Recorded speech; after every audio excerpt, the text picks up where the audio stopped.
Hi, so I am Karina. I will be discussing some logical fallacies. So, what is the meaning of fallacies? Of logical fallacies, rather. It is a misconstruction of faulty reasoning. It has to have strong evidence and a strong conclusion for it to be not considered as a fallacy. And for today's video, I should introduce 5 fallacies from Facebook to help you to understand more about fallacies. So, what are you waiting for? Let's start. The first fallacy is this. I'm going to read it. This generation is worthless. Why? Because it is full of foolish and judgmental people. If you try to listen to us too, what do you think? If we look at the sentence, it is classified as a fallacy. See, the sentence of this generation is worthless. The person said that he or she had no evidence that generation is worthless. Look after this fallacy, because it is full of foolish and judgmental people. It can be true, because we all know that there are many people out there with this kind of attitudes, but making it as a whole generation seems like faulty reasoning. This first argument is called appeal to ignorance. The Latin word for this is argumentum ad ignorantiam.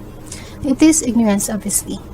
This fallacy's conclusion must be true, but its evidence is very wrong, like there is no evidence against it.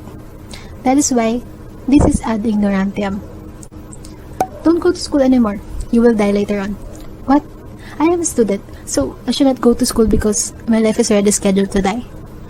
Going to school does not mean you will end up dying sooner or later. If this happens, there will be no students studying right now. There will be no schools today if that is the case. If this happens, there is no education. If there is no education, what will happen to our world? Education is one of the most important things that one must accomplish. Without education, many things in front of us will never exist. Meaning, as I said earlier, schooling does not mean you will die later on. So, this fallacy is called false cause. The Latin word for this is post hoc ergo propter hoc. Means after this, therefore because of this. False cause is the first event followed by a second event. And that event, more particularly the second event, must be the cause of the first event. The third is, suddenly, we lost our internet connection. Annoyingly, many relationships have broken by this. CC, are you sure that a bunch of breakups today is caused by losing the internet connection? Are you serious? The person wrote this assumed that the first sentence is the only option for the second sentence when there are many reasons why the second sentence occurred.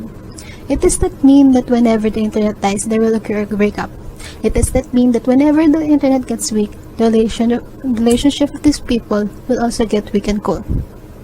This is called the false dilemma. It can also be referred to as false dichotomy, black and white fallacy, or excluded middle. This type of fallacy here in this video is only referring to two options. It assumes that these two options are the only options out there when actually there is plenty of it. Next is, for those who are still awake at night and just scrolling through your phones, you need to slow down. It is not funny when you wear permanent glasses. Also use anti-radiation, because it is bad for your health if you stare at it too often all night. Sisi, who are you to talk to like that? I mean, yes, you have a concern for those people doing in your argument, but it does not mean that you are in a field position, rather. This kind of logical fallacy is telling us that this argument has an evidence, but the specific person is making themselves as an authority, when actually he or she is not. This is called appeal to authority, or argumentum ad verecundiam. Lastly, the example of this fallacy is this. Sometimes, don't just apply arrogance and stupidity.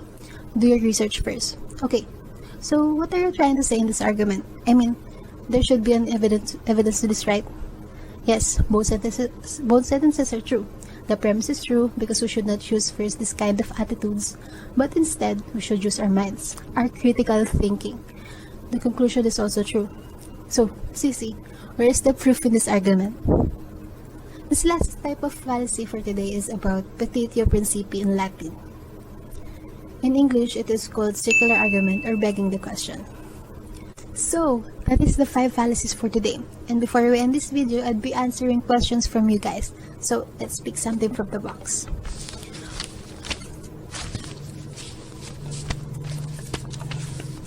What are the common characteristics of the social media you have chosen? The first common characteristic I have seen is that they are very persuasive at some point. Why? I can say that this post was just to side with them. Second, this particular person is being exaggerated. Exaggeration cannot make a good argument without strong and relevant evidence and conclusion. We all know that there are some jokes in it, right? But at the same time, the person is making it a fallacy. The second question is for today is, what are the advantages and disadvantages of using social media to express your personal opinion or perspective, or even posting personal takes about your life? Okay, so I will give you my own perspective of the advantages of the internet on social media, to be specific. The first thing I have learned about the internet is that information is like a non-stop carousel. For me, it makes my life easier. Not just me, but yours too. Because it helps us to know something with just a blink of an eye. When using the internet, all the info is circling across the globe, like a carousel. It will never stop spreading. Second, online businesses. Starting a business on the internet is one of the easy way to promote your products because it gives you a lot of possibilities. You can reach many people in other foreign countries by just selling some good stuff. So if we have advantages of the internet, we also have disadvantages to it. Here are some of them that I encountered. One is health and lifestyle transformation. Social media makes my lifestyle habits change in one way or another.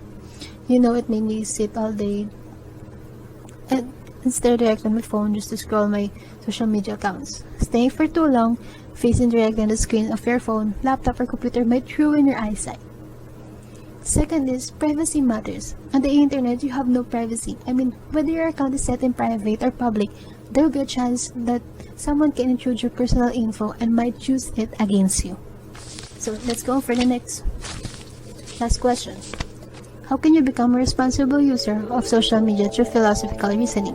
What advice can you give to the many keyboard warriors on the internet and on their responsible use of the social media? I should use social media at my own risk because it's my responsibility to avoid misunderstanding from various social media platforms. My advice is that you should be more careful and be more aware of what you're posting online. Sometimes we cannot be sure that our posts, tweets can degrade someone else's self-esteem or self-confidence. Imagine this, our minds are put on top, while our hearts are below. So you should use your mind before letting your heart manage all the feelings inside you. So keep in mind this mnemonic, be the mean fee, before the heart, mind first. Thank you.